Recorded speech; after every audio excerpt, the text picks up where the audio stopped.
में हमने exercise 1.3 question number 1 complete कर लिया था। आज एक्सरसाइज 1.3 क्वेश्चन नंबर 2। क्वेश्चन क्या है?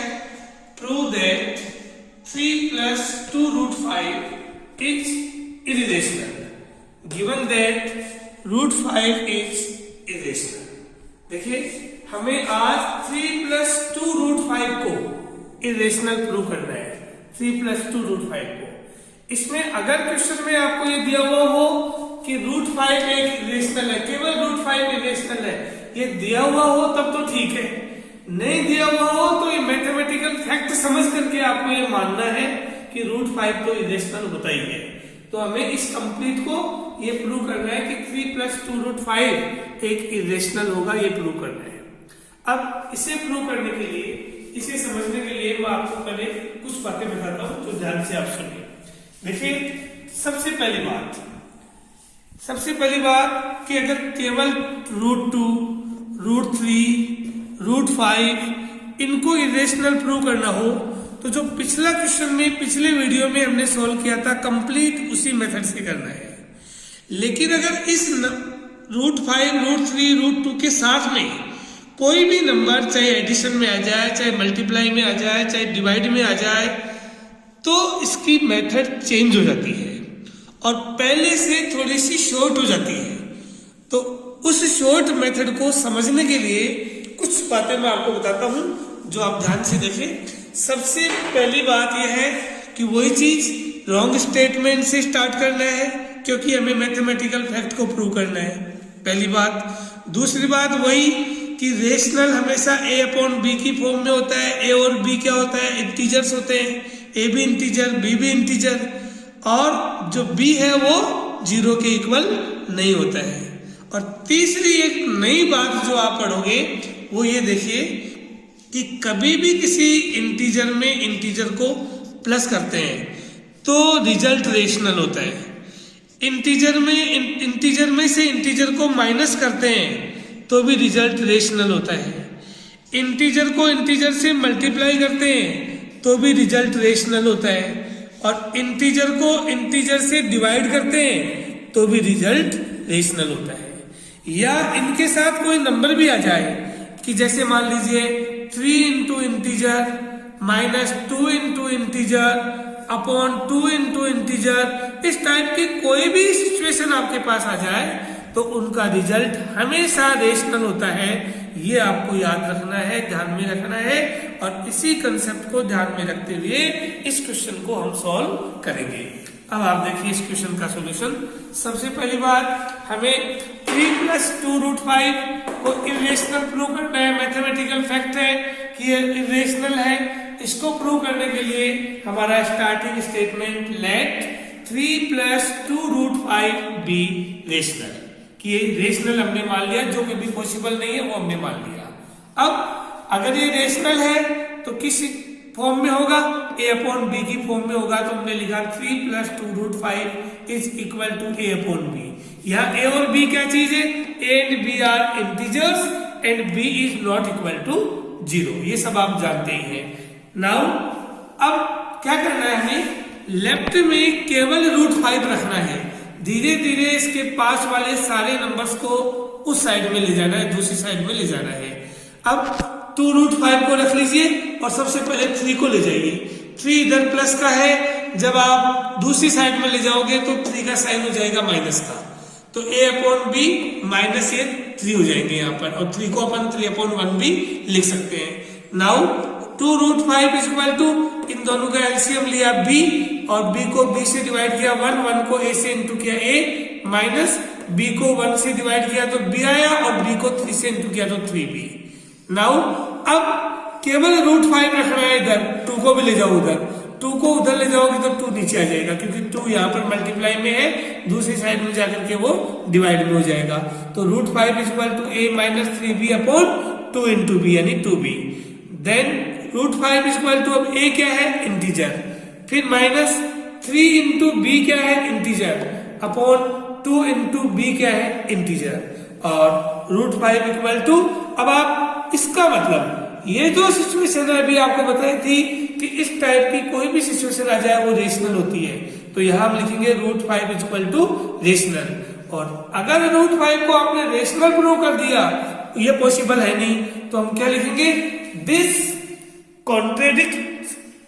कॉन्ट्रेडिक्ट्स the fact that √5 is irrational. क्योंकि √5 तो इरेशनल होता है, ये मैथमेटिकल फैक्ट हर क्वेश्चन में गिवन भी है, इसी फैक्ट का ही एक कॉन्ट्रडिक्शन है, उल्टा हो रहा है, इसका मतलब हुआ आवर सपोजिशन इज रॉन्ग। हम इसका मतलब ये हुआ कि हमारी स्टार्टिंग ही रॉन्ग है। हमने जो स्टार्टिंग में इसको सॉल्व करने के लिए जो स्टेटमेंट माना, सपोज किया, वो स्टेटमेंट ही रॉन्ग है। और हमने क्या माना था, √5 3 + 2 √5 भी रेशनल माना था हमने। अगर ये स्टेटमेंट रॉन्ग है तो फिर राइट क्या होगा, 3 + 2 √5 इज इरेशनल। ये राइट होगा, 3 + 2 √5 इज इरेशनल। अभी 1.3 का सेकंड क्वेश्चन कराया। नाउ थर्ड क्वेश्चन और थर्ड का first part, prove that 1/√2 is irrational. यानी 1/√2 इरेशनल है, ये हमें प्रूव करना है। आप सबसे पहले या तो डायरेक्ट 1/√2 को इरेशनल प्रूव कर सकते हो, या फिर इसको इरेशनल या रेशनलाइजिंग कर सकते हो। इसको इरेशनल प्रूव करने के लिए रेशनलाइजिंग कर सकते हो। रेशनलाइजिंग करने के लिए डिनोमिनेटर से मल्टीप्लाई भी और डिवाइड भी। तो √2 से इंटू हमने कर दिया, तो √2 को 1 से इंटू किया √2, और √2 को √2 से इंटू किया तो 2। तो सबसे पहला स्टेटमेंट हमारा सॉल्यूशन में, लेट 1/√2 बी रेशनल। अब 1/√2 क्या है, ये भी 1/√2 है, इसी को रेशनलाइज हमने किया है, तो 1/√2 की जगह आप ये भी लिख सकते हो √2/2। √2/√2 इज रेशनल। तो √2/√2 इक्वल टू, अगर ये रेशनल है तो a/b की फॉर्म में होंगे, यानी a and b are integers और b is not equal to 0।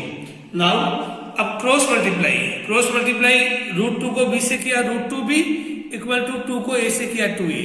Method same वही जो पहले क्वेश्चन में ली थी, रूट वाले नंबर को इधर रखना है, बाकी सबको उधर ले जाना है। तो हमने क्या देखा, √2 इक्वल टू 2a है, और इस b यहाँ पर मल्टीप्लाई में है, उधर जाके डिवाइड में चल जाएगा, तो upon b। Then √2 equal to, अब 2 इंटू a क्या चीज है, इंटीजर, अपॉन b क्या चीज है, इंटीजर, और √2 इक्वल टू, अब ये चीज आपको बताई रखी है कि इंटीजर अपॉन इंटीजर ये सब क्या होते हैं, रेशनल। और √2 अगर रेशनल है तो हम समझ रहे हैं कि this contradicts the fact that √2 is irrational, कि √2 तो इरेशनल होता है, उसको हमने गलत प्रूव कर दिया, यानी जो फैक्ट का ऑपोजिट हो रहा है, इसका मतलब आवर सपोजिशन इज रॉन्ग। हमने जो स्टार्टिंग की वो गलत है। स्टार्टिंग अगर रॉन्ग है तो फिर सही क्या है, 1/√2 इज एन इरेशनल। इसके साथ ही ये एक्सरसाइज कंप्लीट होती है। Remaining question for your homework.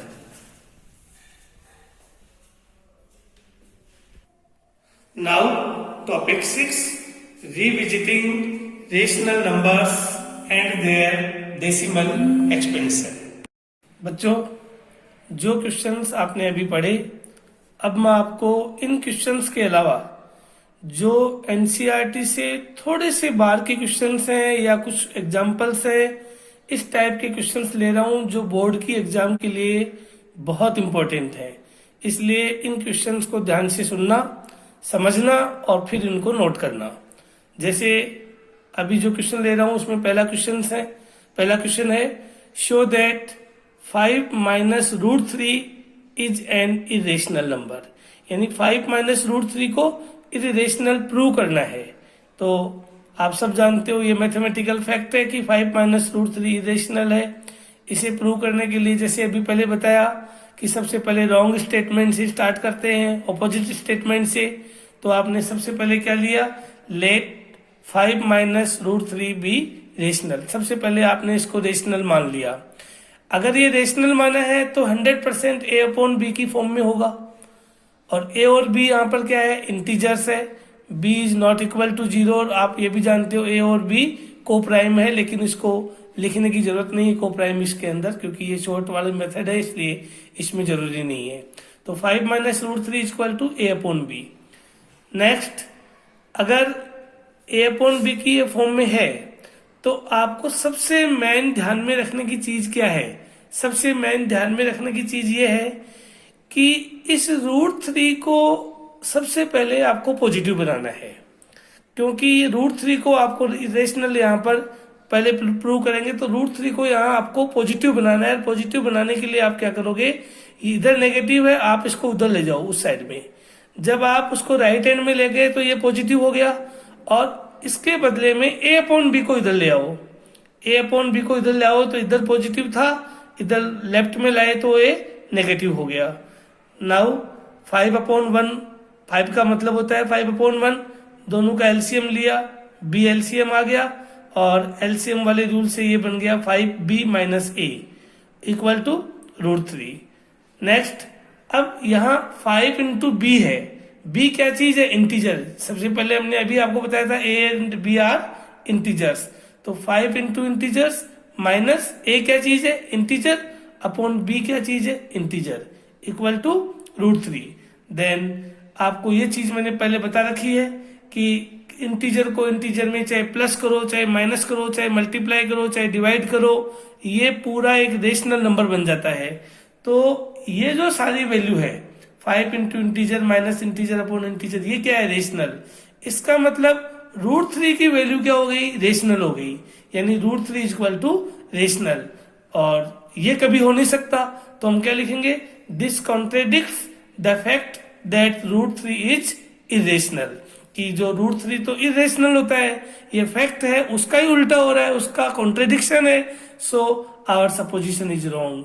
इसलिए हमने जो माना, हमने जो अज्यूम किया वो रॉन्ग है, और अगर वो रॉन्ग है तो फिर राइट क्या हुआ? 5 - √3 is irrational. Next question, show that √3 + √2 is an irrational number. यानी इस क्वेश्चन में √3 + √2 को हमें इरेशनल शो करना है, प्रूव करना है। बहुत इंपॉर्टेंट क्वेश्चन है, ध्यान से सुनिए। तो मेथड सेम वही है कि सबसे पहले हम क्या करेंगे, इस √3 + √2 को रेशनल मान लेंगे। वापस वही चीज कि अगर ये रेशनल है तो a/b की फॉर्म में होगा। a एंड b क्या होंगे? इंटीजर्स होंगे, और b is not equal to 0। अब देखिए, अगर यहाँ पर रूट केवल सिंगल टर्म पे होता तो हम क्या करते, बाकी टर्म्स को दूसरी साइड में ले जाने की कोशिश करते। लेकिन यह 2 टर्म पे रूट है, तो हम क्या करेंगे, 2 टर्म के रूट की बजाय इसको सिंगल टर्म पे रूट बनाएंगे। सिंगल टर्म पे रूट बनाने के लिए हम क्या करेंगे? Squaring both sides. तो स्क्वायरिंग बोथ साइड्स में लेफ्ट और राइट दोनों साइड का हमने स्क्वायर किया, तो इधर √3 + √2 का होल स्क्वायर इक्वल टू उधर a/b का होल स्क्वायर करेंगे तो a²/b²। नेक्स्ट, इसको a + b के होल स्क्वायर से ओपन करेंगे। जब आप a + b के होल स्क्वायर से ओपन करोगे तो आपके पास आएगा 3 + 2√6, 3 + 2√6, और 3 + 2√6 आएगा। तो आप देखेंगे कि क्या है यहाँ पर कि 3 + 2√6 + 2 यानी a का स्क्वायर प्लस 2ab + b का स्क्वायर। तो a² + 2ab + b² से 3 + 2√6 + 2 हो गया इक्वल टू a²/b² हो गया। नाउ अब 3 और 2 5 + 2√6 इक्वल टू a²/b²। अब आप क्या करेंगे, सेम पहले वाली मेथड आ गई, एक टर्म पे रूट आ गया, बाकी सबको आपको नेक्स्ट साइड में उधर की साइड में ले जाना है। तो 2√6 इक्वल टू ये 5 उधर जाके माइनस का हो गया, 5 को अपॉन 5/1 भी लिख सकते हैं। अब इसका एलसीएम लिया तो b² एलसीएम हो गया, और एलसीएम की मेथड से हमारे पास ये हो गया a² - 5b²/b²। अब क्या करेंगे हम, ये जो 2 है √6 के साथ में जो 2 है, इस 2 को भी हम उधर ले जाने की कोशिश करेंगे। √6 के साथ में जो 2 है उधर ले जाएंगे। अब 2 यहाँ पर मल्टीप्लाई में है इसलिए उधर जाकर के डिवाइड में हो गया। √6 इक्वल टू a² - 5b²/2b²। अब √6 इक्वल टू, अब आपको सबको पता है इंटीजर का स्क्वायर माइनस 5 × इंटीजर का स्क्वायर अपॉन 2 × इंटीजर का स्क्वायर। ऐसी वैल्यू जो होती है वो हमेशा रेशनल होती है। तो यहाँ क्या हुआ, √6 इक्वल टू रेशनल। √6 रेशनल के लिए हम यहाँ पर ये भी बता सकते हैं यानी हमने √6 को रेशनल प्रूव कर दिया। अब रेशनल क्यों हो गया ये? क्योंकि a/b रेशनल वैल्यू हमने मानी है, तो √6 रेशनल होना तो बिल्कुल गलत हो गया, क्योंकि ये मैथमेटिकल फैक्ट का ऑपोजिट है। तो हम लिखेंगे दिस कॉन्ट्रेडिक्ट्स, यानी ये विरोध करता है, ये उल्टा है, the fact that √6 is irrational, कि जो मैथमेटिकल फैक्ट है उसका कॉन्ट्रेडिक्शन है। So our assumption is wrong, इसलिए हमने जो माना वो गलत है। माना क्या था? √3 + √2 को रेशनल माना था, वो रॉन्ग है। अगर वो रॉन्ग है तो फिर राइट क्या है? Therefore √3 + √2 is irrational. Next question. Two alarm clocks ring their alarms at regular intervals of 50 seconds and 48 seconds. If they first beep together at 12 noon, at what time will they beep again for the first time? यानी दो alarm clocks हैं और पहली जो clock है वो हर 50 second के बाद बीप देती है, यानी अलार्म देती है, और दूसरी अलार्म क्लॉक हर 48 सेकंड के बाद में अलार्म देती है। तो अगर वो फर्स्ट बार 12 बजे, ठीक दोपहर 12 बजे अगर वो अलार्म देती है दोनों एक साथ, तो अगला अलार्म दोनों एक साथ कितनी बजे देगा ये हमें फाइंड करना है। तो इसके लिए सबसे पहले हमें ये पता करना है कि कितनी मिनट के बाद, कितनी सेकंड के बाद अगला अलार्म दोनों का एक साथ होगा। अब आप देखिए, एक क्लॉक 50 सेकंड के बाद, दूसरी क्लॉक 48 सेकंड के बाद, हर 48 सेकंड के बाद अलार्म देती है। तो अगला दोनों का एक साथ, इन दोनों टाइम 50 सेकंड और 48 सेकंड, इन दोनों से कम तो हो नहीं सकता, इनसे बड़ा ही होगा। इनसे बड़ा होगा तो मैंने पिछले वीडियोज में आपको बता रखा है कि बड़े के लिए एलसीएम निकालते हैं। तो यहां हम क्या करेंगे, 50 और 48 सेकंड का प्राइम फैक्टर करके उनका एलसीएम फाइंड करेंगे। यहाँ 50 के प्राइम फैक्टर्स, 48 के प्राइम फैक्टर्स, उसके बाद में दोनों का प्राइम फैक्टर से फिर हमने एलसीएम निकाला। एलसीएम निकालने की मेथड पहले आपने सीखी रखी है। तो 50 और 48 का एलसीएम आया 1200, यानी 1200 सेकेंड्स, 1200 सेकेंड्स के बाद वो दोनों का एक साथ अलार्म बजेगा। अब सेकंड्स बहुत बड़ी है, इसलिए हमने क्या किया, 60 से डिवाइड करके इसको मिनट में कन्वर्ट कर लिया, तो अपॉन 60 करेंगे इसको, तो 20 मिनट्स हुए। अब क्वेश्चन में क्या पूछा है कि अगला बीप दोनों का एक साथ किस टाइम पर होगा, यानी पहला बीप हुआ था 12 नून, अब 20 मिनट्स उसमें ऐड कर दो। जब 12 नून में 20 मिनट्स ऐड करेंगे तो क्या होगा, 12 बज करके 20 मिनट दोपहर बाद, यानी 12:20 PM they will beep again for the first time. Next question, ये वाला क्वेश्चन देखिए, the length, breadth and height of a room are 8 metre 25 centimetre, 6 metre 75 centimetre and 4 metre 50 centimetre respectively. यानी लेंथ इतनी है, breadth इतनी है और height इतनी है। Determine the length of the longest rod which can measure the 3 dimensions of the room exactly. इस question का मतलब हुआ कि किसी रूम की लेंथ, ब्रेड्थ, हाइट हमारे पास है।